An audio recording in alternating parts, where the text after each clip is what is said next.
الحمد للہ والصلاة والسلام علی رسول اللہ اما بعد عن ابی سفیان صخر بن حرب رضی اللہ عنہ، حضرت ابو سفیان جو کہ حضرت معاویہ رضی اللہ تعالی عنہ کے والد گرامی ہیں، وہ ان سے یہ روایت ہے فی حدیثہ الطویل، ان سے جو ایک لمبی حدیث جو ہے وہ جو مروی ہے فی قصۃ ہرقل، جو روم کا بادشاہ تھا ہرقل، اس کا جو قصہ ہے، اس کی جو گفتگو ہے،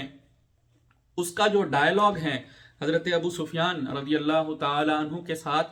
اور یہ اس وقت کی بات ہے جب کہ وہ ابھی ابو سفیان رضی اللہ تعالی عنہ جو ہیں اس وقت ابھی وہ مسلمان نہیں ہوئے تھے، تب کی یہ بات ہے. تو اس میں قال ہرقل، جو ہرقل تھا اس نے یہ کہا حضرت ابو سفیان رضی اللہ تعالیٰ عنہ سے، اس نے یہ کہا کہ فماذا یأمرکم، کیونکہ اس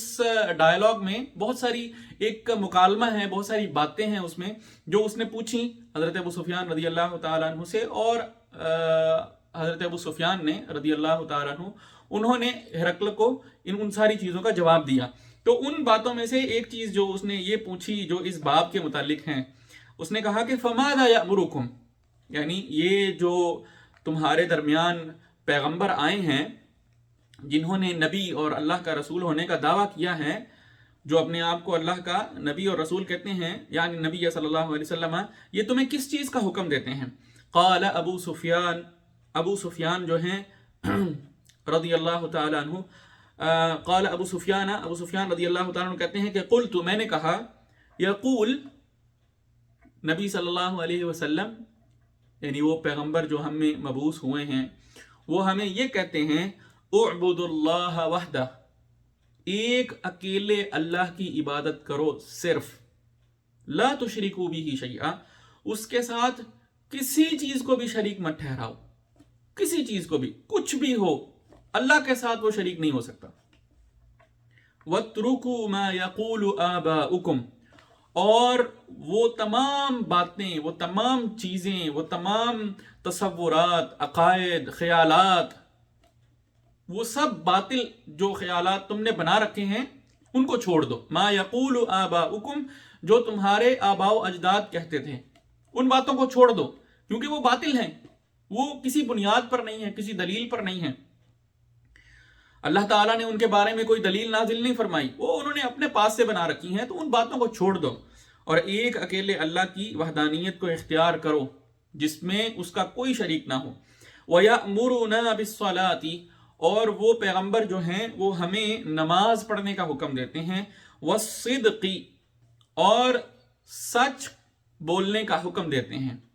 سچائی کے ساتھ کھڑے ہونے کا حکم دیتے ہیں. وَالْعَفَافِ، اور پاک دامنی اختیار کرنے کا ہمیں کہتے ہیں. وَالصِّلَةِ، اور صلہ رحمی کرنے کا ہمیں کہتے ہیں، یعنی رشتہ داروں کے ساتھ جو ہیں وہ اچھے تعلقات اور حسن سلوک سے پیش آنے کا کہتے ہیں. تو ان چیزوں کا حکم دیتے ہیں، اور جن میں سے ایک جو ہے وہ سچائی بھی ہے. تو یہ انہوں نے اس وقت بھی جو ہے وہ ہرقل کو یہ بات بتائی، اور اس سے ہمیں یہ معلوم ہوتا ہے کہ نبی صلی اللہ علیہ وسلم جو ہے ان کی جو بنیادی دعوت تھی، یہ اس کا ایک بہت اہم اور ایک مرکزی نقطہ تھا. یعنی انسان سچ بولے، سچائی کو اختیار کرے اور حق اور سچ بات کے ساتھ ہمیشہ کھڑا ہو، یہ اس کا ایک بنیادی اور مرکزی نقطہ تھا اس ساری دعوت کا. یعنی آف کورس توحید اور یہ چیزیں، اور پھر اس کے بعد جو ہے ایک نقطہ جو ہے وہ یہ بھی تھا کہ انسان سچ بولے، سچائی کو اختیار کرے، ہمیشہ حق اور سچ کے ساتھ کھڑا ہو. اور رسول اللہ صلی اللہ علیہ وسلم کی اپنی زندگی بھی جو ہے وہ اس کی ایک بے نظیر مثال ہے کہ آپ صلی اللہ علیہ وسلم جو ہیں آپ نے اپنی ساری زندگی میں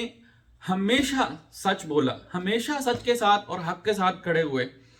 اور یہاں تک کہ آپ کی تو پہچان ہی یہ تھی کہ آپ ایک سچے انسان ہیں.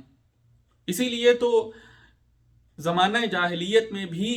جو اس وقت کے مشرکین تھے، مشرکین مکہ تھے، وہ تک بھی جو آپ کے بعد میں جانی دشمن بھی بن گئے، لیکن یہ ہے کہ پھر بھی وہ آپ کو صادق اور امین جو ہے آپ کا لقب تھا، یہ انہوں نے ہی دیا تھا. آپ کے اہل علاقہ نے آپ کو صادق کا لقب دیا، سچا انسان ہونے کا لقب دیا. تو اس چیز کا تو آپ کے دشمنوں کو بھی اعتراف تھا، تو اسی لیے انہوں نے اس چیز کا جو ہے وہ آپ صلی اللہ علیہ وسلم کی جو بنیادی دعوت ہے اس میں بھی ذکر کیا، روم کے بادشاہ کو اس وقت بتاتے ہوئے کہ نبی صلی اللہ علیہ وسلم جو ہیں وہ کس چیز کی طرف جو ہے وہ دعوت دیتے ہیں۔ اللہ تعالیٰ سے دعا ہے اللہ تعالیٰ ہمیں عمل کی توفیق نصیب فرمائے، اور ہم بھی ہمیشہ جو ہیں وہ اپنی زندگیوں میں سچائی کو اختیار کریں، سچ اور حق کے ساتھ کھڑے رہیں، اور اسی پر جو ہے وہ اللہ تعالیٰ ہماری موت جو ہے وہ کرے، اور اسی پر ہم اس دنیا سے اس حالت میں جائیں کہ اللہ تعالیٰ جو ہے وہ ہم سے مکمل طور پہ راضی ہو، اور اللہ تعالیٰ ہمیں اپنے ہاں جو جنت کی بیش بہا نعمتیں ہیں ان کا ہمیں حقدار ٹھہرا دے، آمین۔ وآخر دعوانا ان الحمد للہ رب العالمین۔